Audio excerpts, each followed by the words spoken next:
ஆறாத ரணம் சுனாமி தினம். பேரலையாய் வந்த நாள், பெரும் அழிவை தந்த நாள். உயிர்களை அழித்து உறைவிடம் சென்ற சுனாமியே மறைந்து போகுமா இந்நாள்? அதை மறக்க முடியுமா நம்மால்? பல்லாயிரம் உயிர்களை குடித்த பின்னே கடலின் தாகம் தணிந்தது. 2004 டிசம்பர் 26 காலை பொழுதை அவ்வளவு எளிதில் யாராலும் மறக்க முடியாது. 2004 முன் இந்திய மக்கள் கேட்டிராத பெயர் சுனாமி.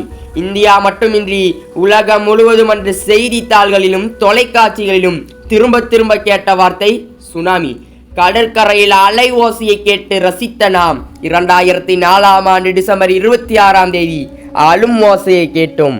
ஆசியாவின் பெரும்பகுதியை தாக்கி 2,26,000க்கும் அதிகமான மக்களை பலி கொண்டது சுனாமி. சுமார் 20 லட்சத்திற்கு அதிகமானோர் ஒரே நாளில் வீடுகளையும் உடைமைகளையும் இழந்து தெருவுக்கு வந்தார்கள். சுனாமி இழுத்து கொண்டு போன 50,000 பேரின் கதி என்னவென்று இதுவரை தெரியவில்லை.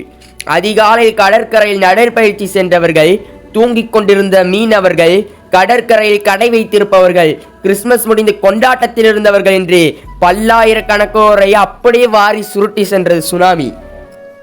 மக்கள் தங்களை காத்து கொள்ளக்கூட கால அவகாசம் கிடைக்காமல் மாண்டு போனார்களே. மறைந்து போகுமா இந்நாள்? அதை மறக்க முடியுமா நம்மால்? கடல் என்றாலும் கடல் அலை என்றாலும் எப்போதும் நம் மனதில் ஒருவித கொண்டாட்டம் வந்துவிடும்.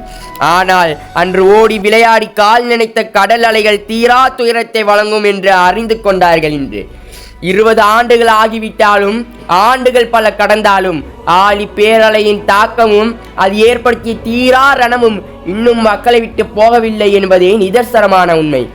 ஜென்மம் நிறைந்து சென்றவர் வாழ்க, சிந்தை கலங்கிட நின்றவர் வாழ்க, நீரில் மிதந்திடும் கண்களும் காய்க, நிம்மதி நிம்மதி உலகில் சூழ்க.